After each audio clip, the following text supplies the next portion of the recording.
పరిస్థితులు ఎట్లా ఉన్నాయి తెలంగాణ రాష్ట్రంలో అంటే కేసీఆర్ గారి ప్రభుత్వంలో ఆనాడు కేసీఆర్ గారు తీసుకొచ్చిన విప్లవాత్మకమైన వ్యవసాయ విధానాల వల్ల రైతు బంధు లాంటి పథకం కానీ 24 గంటలు వ్యవసాయానికి ఉచితంగా విద్యుత్ ఇచ్చే కార్యక్రమం కానీ పెద్ద ఎత్తున చెరువులను మిషన్ కాకతీయలో టేకప్ చేయడం కానీ అట్లాగే నీటి వనరులను గోదావరి కానీ కృష్ణా కానీ సద్వినియోగం చేసుకోవడంలో కానీ ఇవన్నీ చేయడం వల్ల కేసీఆర్ గారి ప్రభుత్వంలో మన రాష్ట్రం పంజాబ్ను హర్యానాను తలదన్ని వ్యవసాయంలో నెంబర్ 1గా నిలిచింది.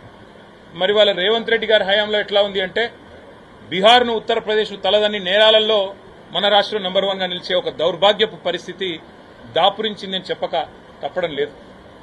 ఎన్నడూ కరీంనగర్ చరిత్రలో నేను కూడా ఇక్కడ పుట్టినవాడిని, ఇక్కడ చదువుకున్నవాడిని 2-3 ఏళ్లు. కరీంనగర్లో నేను దాదాపుగా నాకు 45 ఏళ్ల సంబంధం ఉంది కరీంనగర్తో. ఈ కరీంనగర్ పట్టణంలో నాకు బుద్ధి తెలిసినప్పటి నుంచి ఇక్కడున్న పెద్దలు కూడా అందరిని అడిగినాను, జీవన్ రెడ్డి గారిని, కమలాకర్ గారిని, ఇంకా మా సోదరులందరినీ, ఎప్పుడన్నా ఎన్నడన్నా ఇట్లాంటి సంఘటన గురించి మీరు విన్నారా?